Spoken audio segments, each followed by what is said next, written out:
Cornel La Chica. Siya ang commander ng Vice Presidential Security Group. Si Cornel Nolasco naman, Vice Commander. Ay ngayon, anong nangyari? Bakit matataranta itong dalawang ito, si Nolasco sa si La Chica? Ay, ang sabi ng mga Special Disbursing Officers ng DepEd at ng OBP, si Gina Acosta, pagka-ingkas niya daw ng mga 125 million, ilang 125 million yun. Saan niya dinala ang pera? Sabi niya, binigay ko po. Kanino? Kay Cornel La Chica. Bakit? Yan po ang sabi ni BP Sara. O, di ba? Pero siyempre, magpapaliwanag si La Chica. Pagkatanggap niya ng pera, saan niya dinala? Yan na naman. Saan niya dinala? Ganon din si Cornel Nolasco. Kasi saka, alam ba nila na hindi nila trabaho yan? Kasi ang trabaho nila, mga military sila na na-assign kay Sara para maging security. So hindi sila dapat nakikialam sa mga internal na trabaho ng opisina. Halimbawa, yung paghawak ng pera, hindi nila trabaho yan. Hindi sila dapat humawak ng pera, lalo na't ganun kalalaki. 500 million sa confidential funds ng OBP. Tapos sa DepEd naman, 112 million. Kaya alam na itong sila La Chica at Nolasco, pagkatapos ni Paharda at saka ni Acosta, pwedeng ipatawag sila. Ipapatawag yan, mga kabunyog. Kaya ngayon, natataranta na siguro yan, si Cornel La Chica at saka si Cornel Nolasco. Bagamat hindi pa sinasabi ng prosecution kung ipapatawag si La Chica at saka si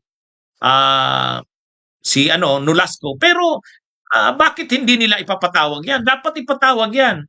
Kasi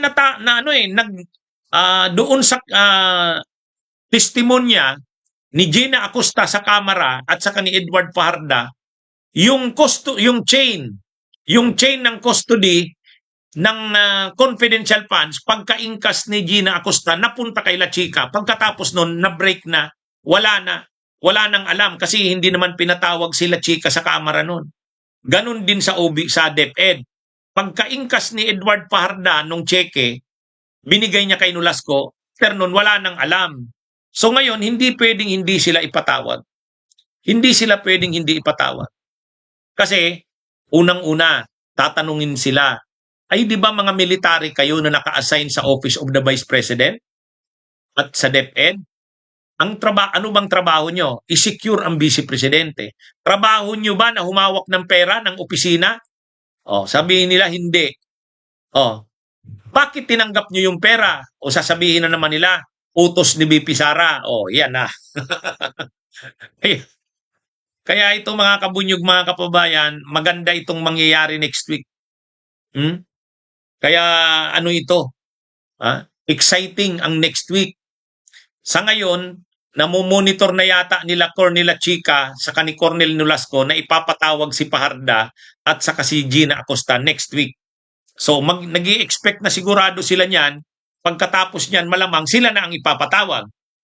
Ay marami silang dapat na ipaliwanag eh. Sila ba ang nagbigay ng pera doon sa mga Mary Grace Piatos, Andilim, ayun. Pag sila yung nagbigay, bakit kayo ang nagbigay? Hindi naman kayo Special Disbursing Officer. Yan, mga kabunyog, mga kababayan.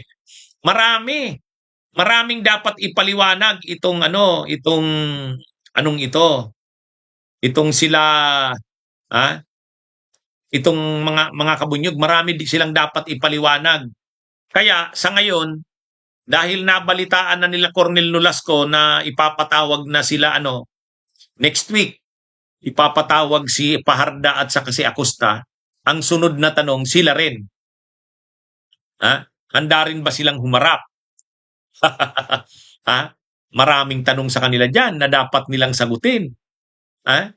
Maraming tanong silang dapat sagutin. Sila Gina Acosta sa sila Paharda, sinabi na nila pagka-ingkas nila, tinon over nila kay La Chica at kay Nolasco. Sino ang nagsabi sa inyo na i-turn over? Si Sara Duterte. Yan. Kaya, yan mga kabunyog? Itong hearing. Itong trial next week, exciting ito. Lahat ito, si Paharda, si Acosta, si La Chica, si Nolasco, lalabas niyan, mga hostile witnesses yan. Kasi mga tao yan ni Sara Kaya lang, magsisinungaling ba sila?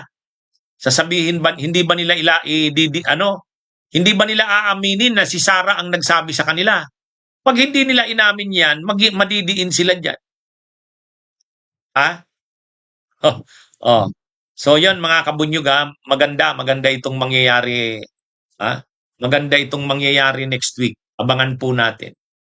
Sigurado ngayon pa lang, nag-high blood na siguro, matataas na siguro ang mga BP ng mga anong ito, ng mga taong ito. Ha? Kaya si Cornel Chica saka si Cornel Nolasco, hindi sila na ipatawag doon sa kamara eh.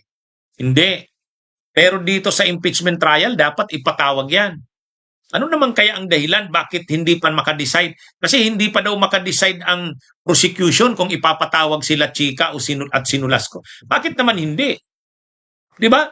Bakit naman hindi? Kung gustong malaman ng taong bayan ang buong katotohanan, dapat ipatawag sila. Ano yan, mga kabunyog? Importanteng mapakaano sila, mapa-appear sa trial. Una si Acosta sa si Paharda. Sumunod sila Chica at saka si Nolasco. Ang ano kasi dito, talagang naabuso talaga kasi ng Office of the Vice President at saka ng DepEd. Imagine niyo yan, yung mga special disbursing officers na accountable sa pera, sila dapat yung humahawak ng pera. Ay ang nangyari, hindi silang humawak ng pera. At yun namang mga military na naka-assign kay Sara bilang security, yung commander si Cornel Chica at saka yung vice commander si Cornel Nolasco, hindi naman sila dapat nakikialam sa internal na mga usapin ng opisina kasi ang trabaho lang naman nila i-secure ang vice presidente. So bakit kayo humawak ng pera? Ang lalaki pa naman noon, 500 million yung confidential funds ng OBP. Tapos sa 112 million yung sa DepEd. Maraming mga ipapaliwanag dito mga kabunyog, mga kababayan. Pero iisa lang talaga ang sagot diyan. Si Sara Duterte ang may kagustuhan ng lahat ng yan. Sino ang nagsabi na pagkaingkas ng cheque ibigay kay La Chica? Si Sara. Sino ang nagsabi na pagkaingkas ng confidential funds ng DepEd ni Paharda ibibigay kay Nolasco? Si Sara.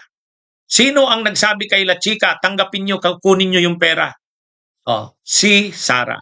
Sino ang nagsabi kay Nolasco, kunin mo yung pera? Si Sara. Alam nga naman hindi nila sabihin yan, di ba? Mga kabunyog, mga kababayan. So, yan mga kabunyog. Abangan natin.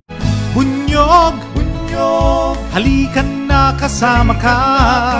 Bunyog, kapag buklod ay may pag-asa.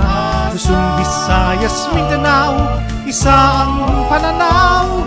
Sa bagong Pilipinas ang bunyog isisigaw. Bunyog.